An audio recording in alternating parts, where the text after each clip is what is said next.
আসসালামু আলাইকুম। তো আজকে আমরা আলোচনা করব যে শেয়ার বাজার আসলে জিনিসটা কি। আসলে কি আমাদের শেয়ার বাজারে বিনিয়োগ করার দরকার আছে? শেয়ার বাজারে বিনিয়োগ করলে আমাদের কি কি সুবিধা, পাঁচটা সুবিধা আমরা দেখার চেষ্টা করব, আর কি কি অসুবিধা। তার কারণ হচ্ছে যে বাংলাদেশে আমরা যদি ওভারঅল 18 কোটি মানুষ, সেই তুলনায় আমরা সবকিছু বাদ দিলেও মাত্র 16 লক্ষ বিও অ্যাকাউন্ট আছে, যার মধ্যে 5 লক্ষ অ্যাক্টিভ। তার মানে আমরা জানিই না শেয়ার বাজার জিনিসটা কি। তো আমরা শুধু নিউজ শুনি শেয়ার বাজারে লস হয়, সবাই দেউলিয়া হয়ে যাচ্ছে, কিন্তু এই ব্যক্তিরাই যখন লাভ করে, এক মাসে আপনার 50% লাভ করে, 1 লাখ টাকা 1.5 লাখ টাকা বানায়, তারা কিন্তু আপনাকে বলে না। তো যাই হোক, আমরা আসি আসলে শেয়ার বাজার জিনিসটা কি। তো দেখেন, বিশ্বের ম্যাক্সিমাম দেশে কিন্তু শেয়ার বাজার আছে। ওই দেশের যে টপ কোম্পানিগুলো আছে যারা বিজনেস করতেছে, এদের যখন টাকার প্রয়োজন পড়ে, তাদের কাছে বিকল্প হচ্ছে ব্যাংক থেকে লোন নেওয়া অথবা কোনো ব্যক্তিকে তার কোম্পানি শেয়ার দেওয়া।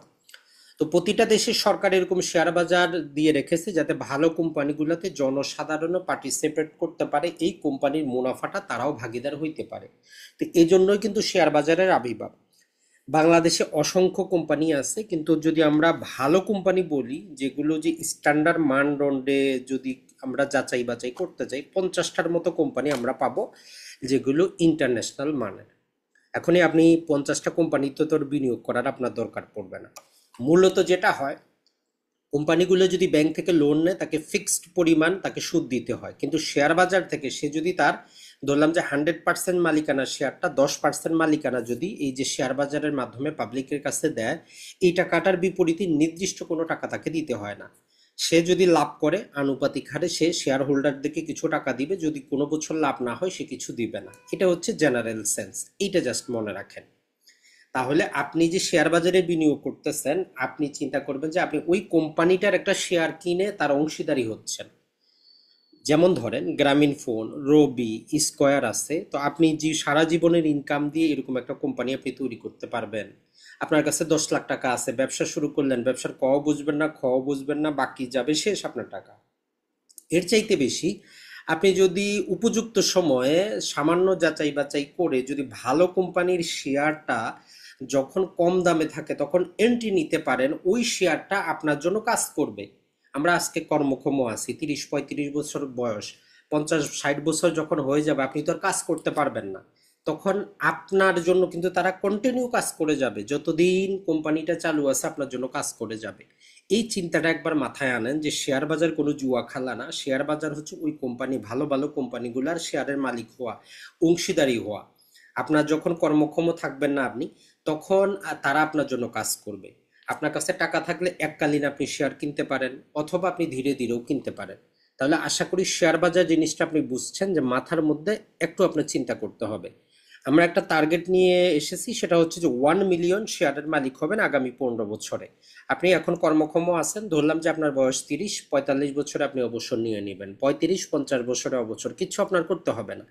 যদি 1 মিলিয়ন শেয়ারের আপনি মালিক হইতে পারেন মোটামুটি স্ট্যান্ডার্ড অ্যাভারেজ মানের কোম্পানির, তাহলে যে জিনিসটা হবে সেটা হচ্ছে যে আপনার প্রতি মাসে 1 লক্ষ টাকা তো আপনি এমনিই পাবেন। তো এটার জন্য কিছু ক্যালকুলেশন আছে, কিছু টেকনিক্যাল কিছু নলেজ জানা প্রয়োজন। তো যাই হোক, আসি আমরা পাঁচটা ভালো দিক। বাংলাদেশে বা শেয়ার বাজারে যেটা হচ্ছে যে আপনি যে কোনো সময় বিনিয়োগ করতে পারেন, যে কোনো পরিমাণ, কোনো ধরা বাঁধা নিয়ম নাই যে 1,000, 500, 100, 10 লাখ বিনিয়োগ করতে হবে, এমন কোনো কথা না। আপনি যদি প্রাথমিক স্তরে থাকেন, আপনি একটা শেয়ারও কিনতে পারেন, 10 টাকার শেয়ারও কিনতে পারেন, 5 টাকাও শেয়ার পাওয়া যায় বাংলাদেশের বাজারে। সর্বোচ্চ সম্ভবত 4,000 পর্যন্ত, 4,000-এর নিচে একটা শেয়ার আছে। তার মানে নির্দিষ্ট কোনো টাকা আপনার লাগতেছে না, আপনি সামান্য পরিমাণ টাকা দিয়ে শুরু করতে পারবেন যদি নিজেকে যাচাই বাছাই করতে চান। আর এমন না যে মাসের প্রথমে করতে হবে, শেষে করতে হবে, এমনও কিছু না। ওয়ার্কিং ডে, সরকারি যে দিনগুলোতে কর্মদিন থাকে ওই দিন শেয়ার বাজার খোলা থাকে, বাকি সময় বন্ধ থাকে। তো এইটা একটা আপনার জন্য সুবিধা। 2 নম্বরে যেটা হচ্ছে সেটা হচ্ছে যে এই কোম্পানিগুলা আপনার জন্য কাজ করবে। আপনি আজকে কর্মক্ষম আছেন, তাদেরকে টাকা দিচ্ছেন, তারা আপনার জন্য প্রতি মাসে মাসে কাজ করতেছে, বছর হিসাবে কাজ করতেছে। যখন আপনি কর্ম করতে পারবেন না, তখনও আপনার জন্য কিন্তু কাজ করবে। অনেকেই বলবেন যে ভাই, শেয়ার বাজারে তো লাভ নাই, আমি একটা জমি কিনি, আমি একটা ফ্ল্যাট কিনি, এটা আমি 10 বছর 20 বছর পর আমি এটা থেকে ভাড়া নিব, ভবিষ্যতে জমির দাম বাড়বে, বিক্রি করে দিব। বাংলাদেশের বাস্তবতা হচ্ছে যে ভাই, অনলাইনে থাকার কারণে অনেক মানুষের নানা প্রকার ঘটনা আমরা শুনি, তারা আমাদের কাছে প্রকাশ করেন। যেমন ধরেন যে আপনি 10 লাখ টাকার একটা জমি কিনছেন 10 বছর আগে, আগামী 10 বছরে এটা 1 কোটি টাকা হবে। আপনার যখন টাকা দরকার আপনি ওই জমিটা বিক্রি করতে যান, আপনার বউ দিবে না, আপনার ছেলে দিবে না, আপনার মেয়ে দিবে না, পারিবারিক সম্পর্কটা খারাপ হবে। আর এটা বাস্তবতা, এটা বাস্তবতা, এটা আপনি লিখে রাখেন। আপনার যত আদরের স্ত্রী হোক, যত আদরের ছেলে হোক, সন্তান হোক, যখন আপনার 50-60 বছর বয়সে একটা জমি বিক্রি করতে চাবেন, ছেলে মেয়েরা আপনার কিন্তু সেটা কিন্তু দিবে না। এটা কিন্তু আপনাকে মাথায় রাখতে হবে। তো এই জন্য এই ভুল করা যাবে না। আপনি অবশ্যই আপনার বাড়িটা, সামান্য কিছু জায়গা জমি কিনবেন, তাতে সমস্যা নাই, কিন্তু ওইগুলাতে আপনার ভবিষ্যতে আশা করবেন না, সম্পর্ক খারাপ হবে। আর এটা বাস্তবতা, এইরকম এসেছে। আমরা 3 নম্বরে যদি আমরা বলি, সেটা হচ্ছে যে দেখেন, আপনার যদি 10টা বাড়ি থাকে, 5টা দোকান থাকে, দেখবেন যে চাঁদাবাজরা আপনার কাছে চলে আসবে, চাঁদা দিতে হবে, আগুনে জ্বলে যাওয়ার ভয় আছে, ভূমিকম্পে ভেঙে যাওয়ার ভয় আছে, নানা প্রকার প্রাকৃতিক দুর্যোগ আপনার, সবসময় টেনশনে আপনি থাকবেন। বাংলাদেশের যে রাজনৈতিক পরিস্থিতি তা বুঝতেই পারতেছেন। এখন শেয়ার বাজারে যদি আপনার 100 কোটি টাকাও থাকে, দেখেন আপনি জানেন, আর কেউ কিন্তু না। অতএব আপনার ওই যে চাঁদাবাজি, চোর, বদমাশ, বাটপারের কোনো সমস্যা নাই। আপনি একদম ছেঁড়া একটা জুতা, ছেঁড়া একটা কাপড় পরে মাঠে ঘাটে ঘুরে বেড়ান, কেউ আপনার বুঝতেও পারবে না। আপনার আশেপাশের লোকরা আপনার হিংসা করারও সময় পাবে না।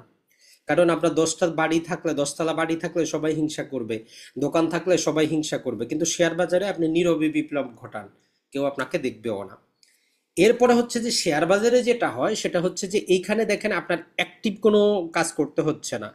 বাৎসরিক যদি ভালো পরিমাণ ভালো কোম্পানি আপনি সিলেক্ট করেন, বাৎসরিক একটা আপনি ডিভিডেন্ড বা লাভ্যাংশ আপনি পাবেন।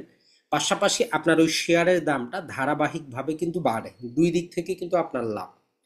কিন্তু এই লাভগুলো পাইতে হলে আপনার সামান্য কিছু এখন থেকে একটু পড়াশোনা করতে হবে, একটু জানতে হবে, জেনে বুঝে শুনে ভালো কোম্পানির খারাপ সময়ে তার সহায়তা করতে হবে, ভালো সময় আসলে বিক্রি করে বের হয়ে যেতে হবে। মানে যেই ব্যক্তি বিপদে আছে, বিপদের সময় তাকে সহযোগিতা করবেন, যখন তার বিপদটা কেটে গেল, সে ভালো চলতেছে, তার কাছ থেকে দূরে সরে যাবেন।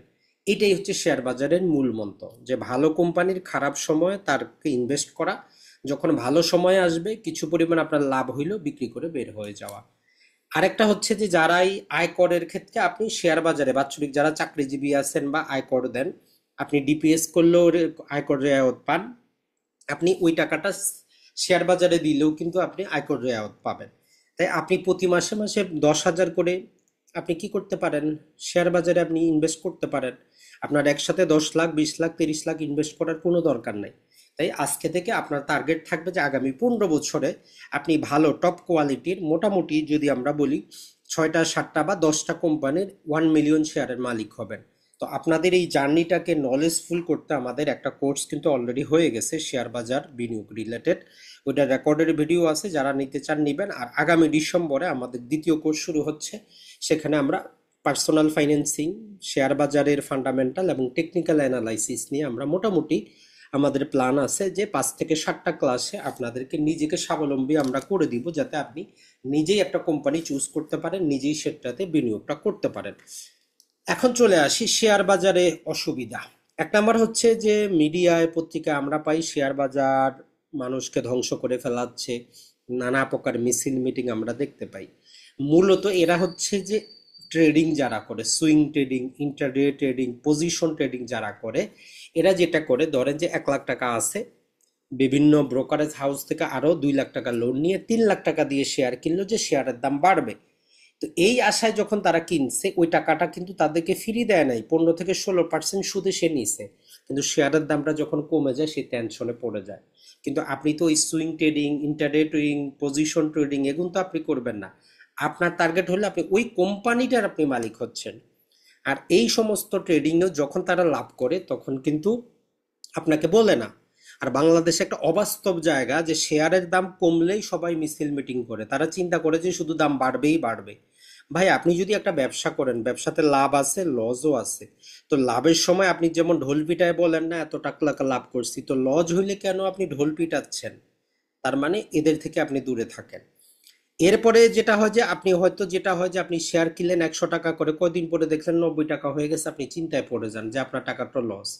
কথা হচ্ছে যে দেখেন, আপনি যতদিন শেয়ারটা বিক্রি না করতেছেন আপনার কোনো লস নাই। এটাকে বলে যে আনরিয়েলাইজড লস। শেয়ার বাজারে নির্দিষ্ট কোনো লাভ নাই, নির্দিষ্ট কোনো লস নাই, যেদিন আপনি বিক্রি করবেন সেদিনই লাভ সেদিনই লস। এটা ছাড়া প্রতিটাই হচ্ছে আনরিয়েলাইজ লাভ এবং লস। আর যেটা হচ্ছে যে অনেক ক্ষেত্রে আপনি যদি কোম্পানি যদি ভালো করে চুজ করতে না পারেন, এক্ষেত্রে আপনার সমস্যাটা হয়ে যায়, সেটা হচ্ছে যে আপনার লস হয় না, তারা আপনাকে লাভ্যাংশ দেয়, শেয়ারের দামও কমে যায়। যেমন এই যে 5টা ইসলামিক ব্যাংকে যারা বিনিয়োগ করেছিলেন তারা ফেঁসে গেছেন। তো এই জন্য আমরা বলবো যে ভাই আপনি জাস্ট প্রয়োজনে 2 মাস 3 মাস একটু শেয়ার বাজার বিষয়ে নলেজ নেন, জ্ঞান নেওয়ার চেষ্টা করেন, এরপরে ধীরে ধীরে আপনি বিনিয়োগ করেন। আর এটা ছাড়া ওই আমার স্টক বলে একটা অ্যাপস পাবেন, ওইখানে আপনি ডেমো অ্যাকাউন্ট তৈরি করে নিজের পছন্দ মতো প্রতিদিন শেয়ার ক্রয় বিক্রয় করতে পারেন। নিজেই যাচাই বাছাই করতে পারেন যে আপনি যে শেয়ারটা কিনতে চাচ্ছেন ওইটা আপনি কিনে দেখেন 2 মাসে 3 মাসে কি হয়। ওইটা আপনাকে ডেমো দেয়, ওখানে আপনার কোনো টাকা পয়সা খরচ হয় না। তো আশা করি এইভাবে আপনারা কাজটা করবেন, তাহলে শেয়ার বাজার কোনো জুয়া খেলা না। শেয়ার বাজার মানেটা হচ্ছে যে বাংলাদেশের টপ কোম্পানিগুলার আপনি অংশীদারি হচ্ছেন, নির্দিষ্ট অংশের মালিক হচ্ছেন। এই কোম্পানিগুলো সারা জীবন আপনার জন্য কাজ করবে। আপনার ফ্যামিলির জন্য বাড়ি গাড়ি নিচ্ছেন, আপনি বিক্রি করতে যান, ফ্যামিলির সম্পর্ক খারাপ হবে। চাঁদাবাজ, ডাকাত, আগুনের ভয় আছে, শেয়ার বাজারে ওটা কিন্তু নাই। আর দিন শেষে যতই মানুষ শেয়ার বাজারে কাঁদুক, শেয়ার বাজার উপরের মুখেই যায়। আর এখন একটা হচ্ছে সতর্কতা, যে আপনি জেনে শুনে বুঝে ভালো কোম্পানির দাম যখন কমে থাকবে তখন কিনতে হবে। ভালো কোম্পানিও বেশি দামে থাকলে কিনলে আপনি লাভ করতে পারবেন না, এটাও মনে রাখবেন। ভালো কোম্পানি বেশি দামে থাকলে, একটা জাস্ট উদাহরণ দেই, যেমন বাংলাদেশে ব্যাংকিং সেক্টরে ব্র্যাক ব্যাংক সবচেয়ে ভালো। আজকে শেয়ার বাজারে ব্র্যাক ব্যাংকের যে মূল্য, এই দামে আপনি কিনলে জীবনও লাভ করতে পারবেন না, আপনি লস করবেন। তো এই জন্য শেয়ার বাজারে আপনার জ্ঞানের সাথে একটু ধৈর্যের দরকার। তো এটা আপনি কিভাবে পাবেন? এটা আপনার মেন্টরের প্রয়োজন, বুকের প্রয়োজন, জ্ঞানের প্রয়োজন। তো এগুলো আপনি কোথায় পাবেন? আপনি আগে চিন্তা করেন আপনি আসবেন কিনা শেয়ার বাজারে। যদি আসেন ধীরে ধীরে আপনি পেয়ে যাবেন। আর আপনাদের সহযোগিতা করার জন্য ইনশাল্লাহ ডিসেম্বরে আমাদের দ্বিতীয় ব্যাচ শুরু হচ্ছে। আশা করি সবাই উপকৃত হবেন।